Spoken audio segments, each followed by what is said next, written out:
Damn. जहाँ एक ओर अरण्यगुप्त अपनी शांति और संस्कृति में रचा बसा था, वहीं दूसरी ओर विलासपुर की चकाचौंध और भौतिकवाद ने पहली बार उसके संतुलन को चुनौती दी। क्या दो अलग अलग आदर्शों की यह भिड़ंत कुछ नया उत्पन्न करेगी या सब कुछ बदलकर रख देगी? अध्याय 2, अन्वेषण का आरंभ। अरण्यगुप्त के पर्वतों और वनों से परे एक ऐसा राज्य था जो पूरी तरह अलग दुनिया का प्रतीक था, विलासपुर। यहाँ भौतिकवाद ने हर भावना पर विजय पा ली थी। चमचमाती इमारतें, हर गली में फैला व्यापार और लोगों के बीच दौलत और दिखावे की होड़। यह राज्य आधुनिकता का चरम था, लेकिन यहाँ की प्रजा अपनी आत्मा से खाली लगती थी। विलासपुर में हर चीज का मूल्य धन दौलत से तय होता। लोग अपने नैतिक कर्तव्यों को भूलकर केवल अपनी सुविधाओं के पीछे भाग रहे थे। यहाँ के शासक, राजा, वैभवेंद्र भौतिकता और व्यापार के समर्थक थे। उनके लिए उन्नति का अर्थ था अधिक व्यापार, अधिक बाजार और अधिक लाभ। सुकून, राजा वैभवेंद्र ने हंसते हुए कहा, सुकून तो व्यापार से आता है। जो भी इसे समझता है वही उन्नति कर सकता है। यहाँ की प्रजा भी राजा के विचारों का अनुसरण करती थी। विलासपुर की गलियों में यह स्पष्ट था कि हर व्यक्ति केवल खुद के लाभ के बारे में सोचता था।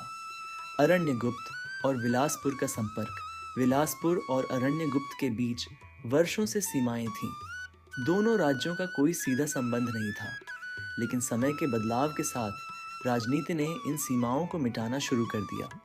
व्यापार के अवसर और राजनीतिक लाभ के लिए दोनों राज्यों के बीच एक समझौता हुआ।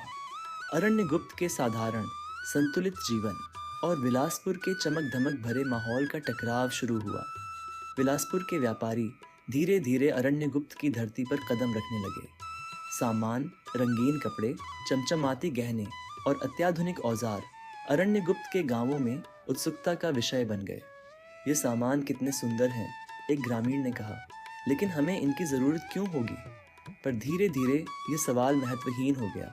विलासपुर का वैश्वीकरण और बाजारवाद अरण्यगुप्त के शांत जीवन पर कीट की तरह हमला कर रहा था। गांव के युवा विलासपुर की जीवन शैली की ओर आकर्षित हो रहे थे। उनके लिए अरण्यगुप्त का संतोष अब एक पिछड़ेपन का प्रतीक बन रहा था। पलायन और बदलाव। विलासपुर के प्रभाव ने अरण्यगुप्त के कुछ लोगों को आकर्षित किया। वे आधुनिक जीवन की तलाश में अपने शांत गांवों को छोड़ने लगे। हमारा भविष्य वहाँ है, पलायन करने वालों ने कहा। यहाँ हम कब तक ऐसे ही रहेंगे? राजा रुद्रसेन और राजगुरु वशिष्ठ को यह बदलाव थोड़ा असामान्य लगा, लेकिन उन्होंने इसे केवल एक अस्थायी प्रभाव समझा। पर जो वे देख नहीं पा रहे थे वह यह था कि यह केवल शुरुआत थी। विलासपुर की चमक ने अरण्यगुप्त की जड़ों को धीरे धीरे कमजोर करना शुरू कर दिया था। हर नए व्यापारिक समझौते के साथ अरण्यगुप्त के गांव अपनी सरलता खोने लगे। गुप्त कक्ष के प्रवेश पर बैठे ज्ञान पुरोहित ने यह सब देखा। उनकी आंखों में चिंता की लकीरें उभर आईं। अरण्यगुप्त की आत्मा पर हमला शुरू हो चुका है, उन्होंने बुदबुदाते हुए कहा, पर कोई इसे महसूस नहीं कर पा रहा। परछाई का उदय। विलासपुर का प्रभाव अरण्यगुप्त के हर हिस्से में फैलने लगा। पर इस बदलाव के साथ कुछ और भी हुआ। अरण्यगुप्त के गुप्त कक्ष से एक हल्की परछाई बाहर निकलने लगी। यह परछाई, जो अब तक कक्ष के भीतर छिपी थी, धीरे धीरे पूरे राज्य में फैलने लगी। यह परछाई क्या थी और इसका अरण्यगुप्त और विलासपुर के इस अनोखे संपर्क से क्या संबंध था?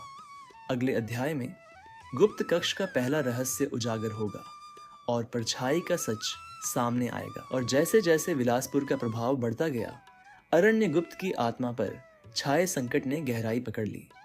लेकिन इस बदलाव के बीच गुप्त कक्ष से निकली परछाई ने एक नई चुनौती खड़ी कर दी।